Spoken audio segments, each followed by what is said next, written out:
안녕하세요. 말씀 한님 매일 묵상. 오늘은 창세기 4장 16절부터 26절 말씀 살펴보도록 하겠습니다. 16절부터 24절까지는 가인이 아벨을 죽이고 하나님께서 가인에게 벌을 내리신 이후에 가인의 후손에 관한 이야기입니다. 그리고 25절, 26절은 아벨이 죽고 아담과 하와에게 셋이라고 하는 아들을 하나님께서 주시는 내용이에요. 그리고 5장은 아담의 족보에 관한 내용이죠. 성경이 장과 절로 나눠 있어서 문맥을 파악하기가 조금 어렵긴 하지만 오늘 본문 4장 16절부터 5장 전체를 장과 절을 구분하지 않고 보면 어떻게 보일까요? 이렇게 보이게 됩니다. 가인의 후손의 모습과 그리고 아벨 대신 하나님께서 주신 셋이라고 하는 그 셋의 후손의 모습으로 이렇게 나뉘어서 보입니다. 이제 우리가 곧 살펴보겠지만 가인의 후손은 즉 하나님을 믿지 않는 신앙이 없는 세상의 문화와 그리고 26절을 보면 셋이 에노스를 낳고 에노스 때에 여호와 이름을 불렀더라. 이것을 학자들이 하나님께 예배를 드렸다라고 해석을 하거든요. 그래서 세상 속에서 여호와 이름을 부르짖는 믿음의 사람의 이야기로 비교하여서 성경이 우리에게 말해주고 있다는 것을 볼 수 있죠. 네, 그래서 오늘 본문을 통해 가인의 후손들의 이야기를 한번 살펴보겠습니다. 자, 16절 한번 읽어볼게요. 가인이 여호와 앞을 떠나서 에덴 동쪽 놋 땅에 거주하였더니 여기서 이 놋이라고 하는 놋이라고 하는 땅 이름이 이름의 뜻이 방랑 또는 도망이라는 뜻입니다. 그러니까 가인의 정체성과 같죠. 우리가 지난 시간에 12절에서 하나님께서 가인에게 땅에서 피하며 유리하는 자가 되리라 라고 말씀하신 대로 가인은 방랑이라는 뜻을 가진 이 놋 땅에 거주하게 됩니다. 그런데 재미있는 건 가인이 계속 떠돌아다니는 게 아니라 거주하였다라고 표현을 해요. 거주하였다. 그리고 17절을 보면 이제 가인의 아내랑 동침하여서 아들을 낳는데 아들 이름이 에녹이죠. 그리고 무엇을 하냐면 가인이 성을 쌓습니다. 자, 보세요, 여러분. 하나님께서 가인에게 다른 사람들로부터 보호해 주겠다는 표를 주시잖아요. 그 표가 뭔지 모르겠지만, 어쨌든 하나님께서 가인에게 약속을 하십니다. 이 세상 그 누구도 너를 해할 자가 없다. 내가 너를 지켜주겠다. 그런데 여러분, 가인이 하나님을 떠나고 나서, 그러니까 16절에 가인이 여호와 앞을 떠나서, 그러니까 하나님 앞을 떠난 거죠. 그 하나님 앞을 떠난 가인이 하나님의 약속을 이제 못 믿게 된 거죠. 못 믿고, 내 삶은, 내 인생은, 내 가족은 내가 스스로 지켜야 돼. 내가 지켜야 돼. 라고 하는 어떤 죄성이 들어온 거죠. 하나님의 도움이나 하나님을 의지하는 것은 미련해 보여. 내 힘으로 이 땅을 내가 지켜야지. 나를 지켜야지. 라는 거였죠. 그래서 가인이 하나님을 떠나서 가장 첫 번째로 한 것이 뭐예요? 성을 쌓는 거였습니다. 성을 쌓는 거. 네. 이게 뭐예요? 하나님의 약속을 믿지 못하고 현실을 더 크게 보는 사람이죠. 네. 우리 계속 볼까요? 18절을 보면은 이제 가인이 에녹을 낳고 에녹이 이제 아들들을 낳습니다. 이랏을 낳고 이랏은 무후야엘을 낳고 무후야엘은 무드사엘을 낳고 무드사엘은 라멕을 낳았더라. 네. 그리고 19절에 보니까 라멕이 여기서 두 아내를 맞이하였다라고 되어 있죠. 여러분, 최초로 성경에서 일부다처가 나옵니다. 이 일부다처의 의미가 뭘까요? 한 남자가 두 여자 이상을 아내로 맞이하는 거죠. 성경은 일부다처 또는 일처다부제를 반대합니다. 일부다처 또는 일처다부는 타락한 삶의 일부이기 때문에 그래요. 그러니까 성이라고 하는 거, 그러니까 섹스라고 하는 것 또는 성관계는 전적으로 헌신된 배타적인 사람이 서로가 서로를 조건 없이 받는 관계 안에서 누리는 기쁨이거든요. 그런데 그런 일부 다처 같은 건 사람의 관계를 대등한 관계로 보지 않습니다. 힘 있는 자가 약한 자의 것을 빼앗거나 착취하고 소비하는 형태예요. 아마 라멕은 이 세상 속에서 나름 힘이 있고 걸출하고 특출난 사람이었던 것 같습니다. 그러니까 힘과 권력이 있었던 거죠. 라멕에 관해서는 이따가 우리가 그 밑에도 내용이 나오기 때문에 조금 더 이따가 살펴보도록 할게요. 네, 20절 보면은 그 라멕의 아내들이 이제 아들들을 낳았습니다. 두 아내 중에 한 사람인 아다가 아들을 낳는데 첫 번째 아들이 누구예요? 야발이라고 하는 아들입니다. 이 야발은 무슨 일을 했냐면 가축을 치는 일을 했습니다. 이거 목축업의 어떤 시조가 된 것이죠. 그리고 또 이 아다의 또 다른 아들이 있었는데 이름이 유발입니다. 예, 야발과 그리고 유발. 자, 유발은 어떤 사람이었냐면 수금과 퉁소를 잡는 사람이었어요. 수금과 퉁소, 악기였습니다. 그러니까 음악이 발달하게 되죠. 자, 22절에 그 람에게 또 다른 아내 실라가 아들을 낳았는데 두발가인을 낳았습니다. 자, 두발가인은 무슨 일을 했냐면 구리와 쇠로 여러 가지 기구를 만드는 사람이었습니다. 그러니까 구리와 쇠로 여러 기구를 만드는 것을 요즘 말로 하면 약간 과학기술이라고 볼 수 있겠죠? 네. 그러니까 이걸 통해서 문명과 문화가 발전하고 성장하는 과정을 우리가 볼 수 있습니다. 그런데 여러분, 문화의 발전은 나쁜 게 아니에요. 문화는 가치 중립적이죠.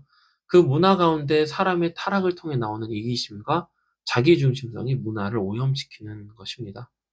그걸 어떻게 알 수 있을까요? 우리 23절과 24절을 한번 읽어보겠습니다. 라멕이 아내들에게 이르되 아다와 실라여 내 목소리를 들으라. 람에게 아내들이여 내 말을 들으라. 나의 상처로 말미암아 내가 사람을 죽였고 나의 상함으로 말미암아 소년을 죽였도다.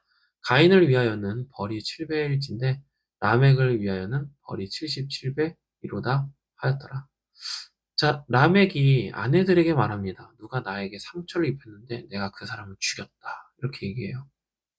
자, 여기서 라멕이 죽인 사람이 23절 마지막에 나오죠? 소년이라고요? 소년. 네. 자, 소년이라고 번역된 이 단어는 어린아이란 뜻입니다. 그러니까 라멕은 어린아이를 죽인 거예요. 그러니까 어떤 학자들은 이 소년이라는 이 히브리어를 자녀라고 해석도 합니다. 그러니까 라멕이 죽인 사람은 어린아이였고요. 자기 자녀라고 볼 수 있겠죠. 이 학자들이 이 23절과 24절을 뭐라고 얘기하냐면 람에게 노래라고 합니다. 람에게 노래. 그래서 어, 이 람액은 자기가 저지른 살인을 노래로 만들어 부른 거죠. 여러분, 우리는 어제 형제가 형제를 죽이는 걸 봤죠? 네. 사실은 그 전에는 아담과 하와를 보면 남편이 아내를 미워하는 것을 봤습니다. 네.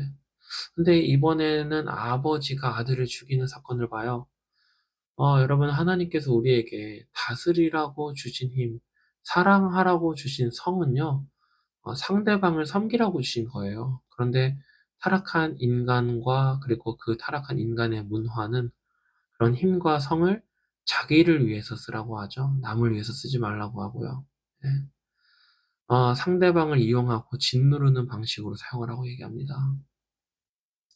그래서 24절을 다시 보면 가인을 위하여는 벌이 7배일진데 라멕을 위하여는 벌이 77배이로다. 이 라멕이 이런 말을 하는 이유 그리고 이 의미가 뭘까요?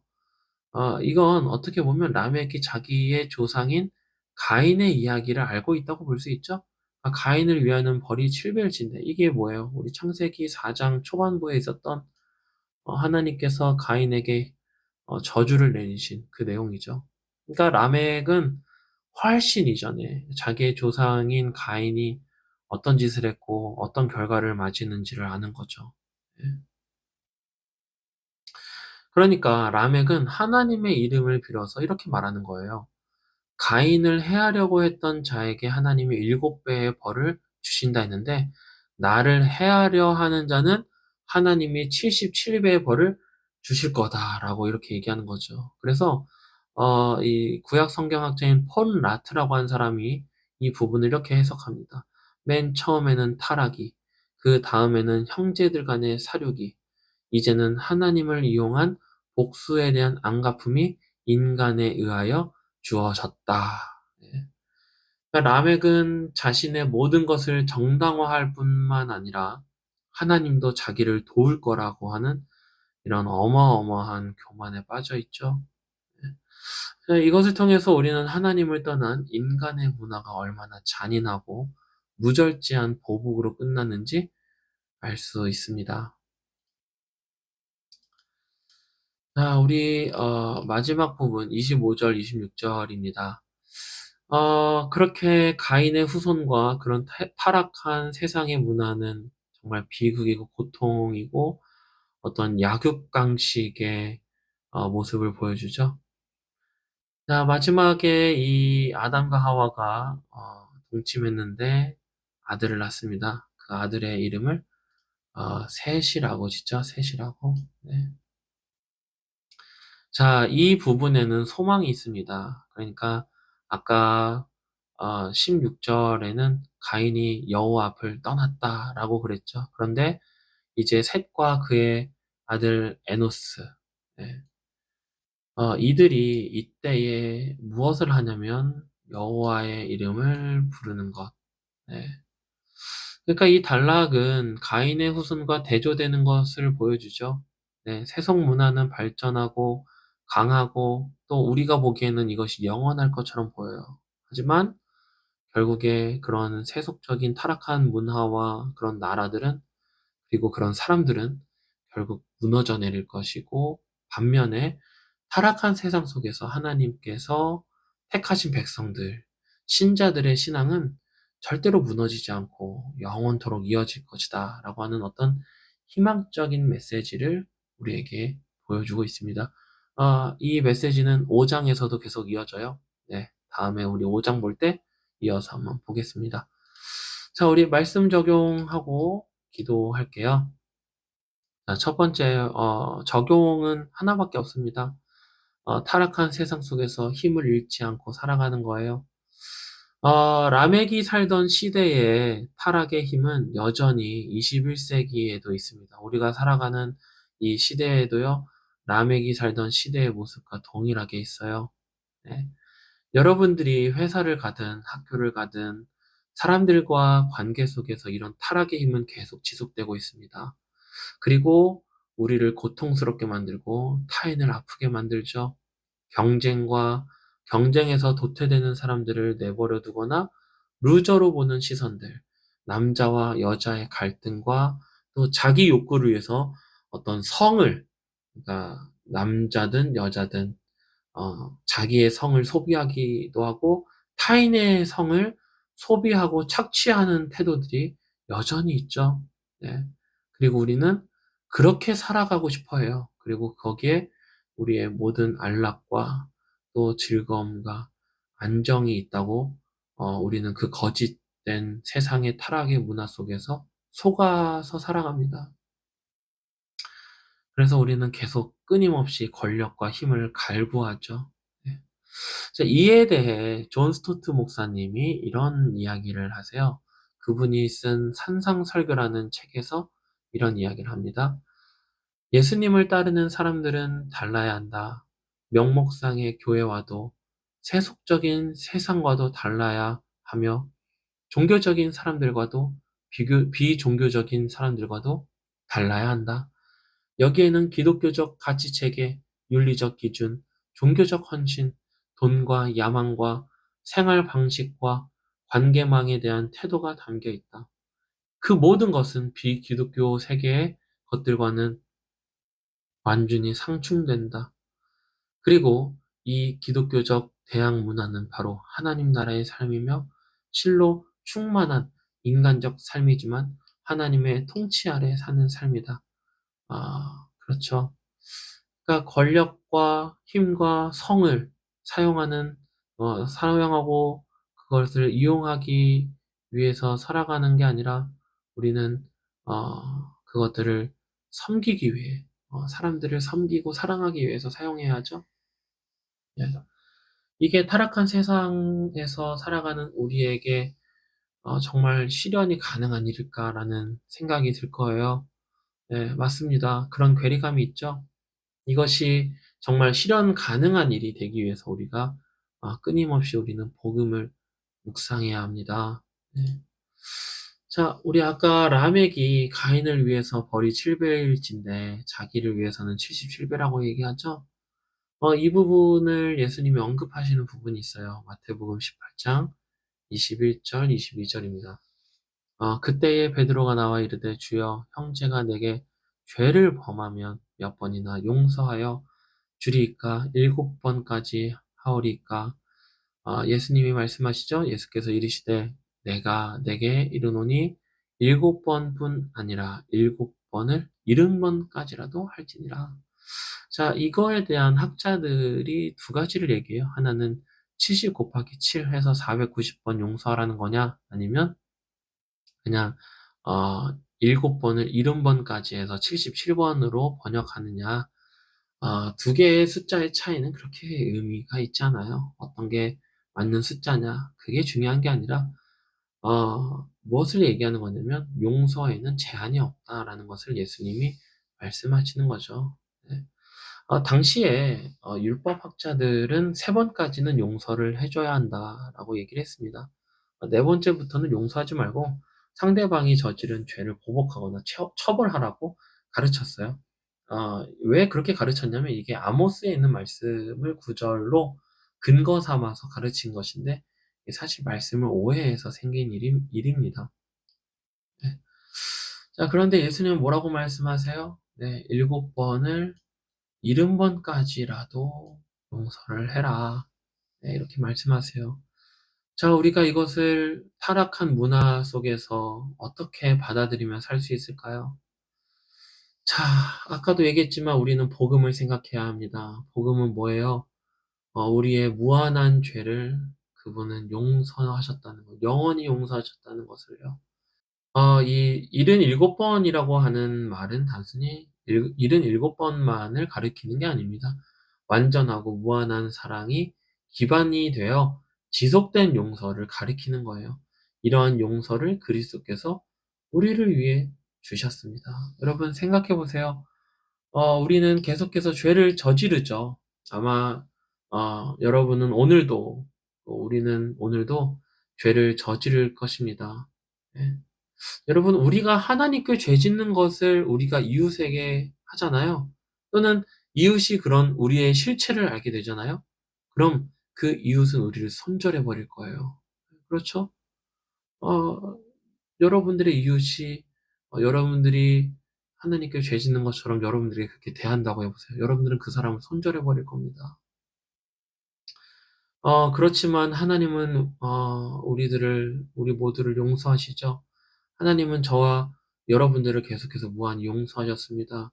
인간의 죄에 대한 하나님의 끝없는 진도가 있었어요. 하지만 그리스도께서 우리 대신 벌을 받으심으로써 이 끝없는 진노는 하나님의 사랑으로 대체되었죠.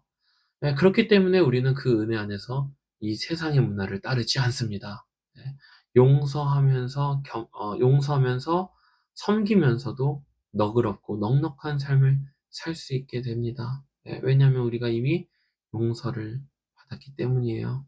이미 용서를 받았고 용서받은 것이 무엇인지 아는 사람은 다른 사람을 용서할 수 있는 힘이 생기죠. 네, 이게 타락한 세상 속에서 힘을 잃지 않고 살아가는 모습의 절정입니다. 자, 우리 이렇게 기도했으면 좋겠어요.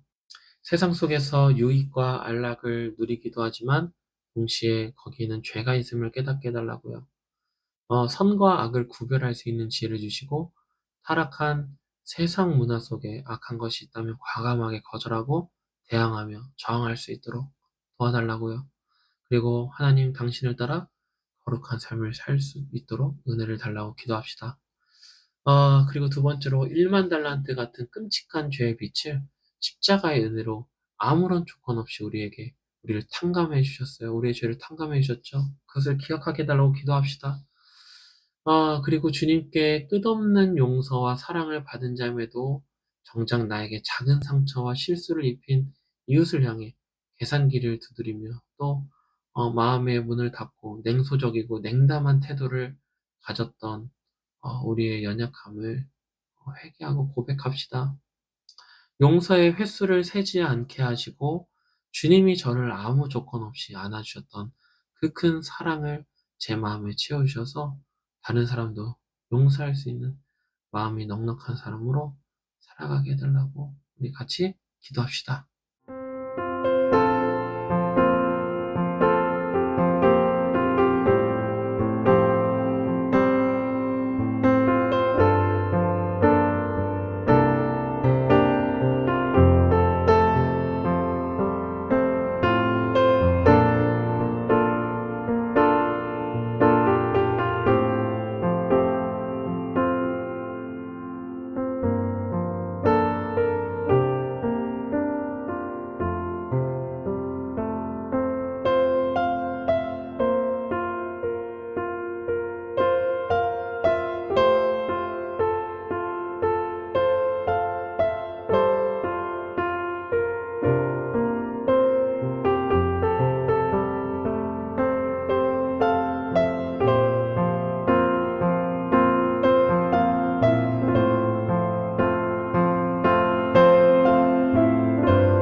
기도하겠습니다. 은혜와 긍휼이 풍성하신 하나님 아버지, 우리가 이 세상에서 당신의 뜻을 따라 살 수 있는 용기를 가지게 해주세요.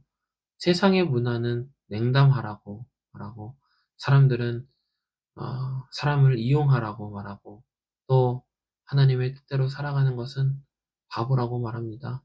그러나 아버지의 뜻대로 살아서 영원한 승리를, 부활의 능력을 경험하신 예수님, 당신을 따라 오늘도 승리하는 하루 되게 해주십시오. 예수님의 이름으로 기도합니다. 아멘. 네, 오늘도 하나님 은혜 안에서 기쁜 하루 되세요.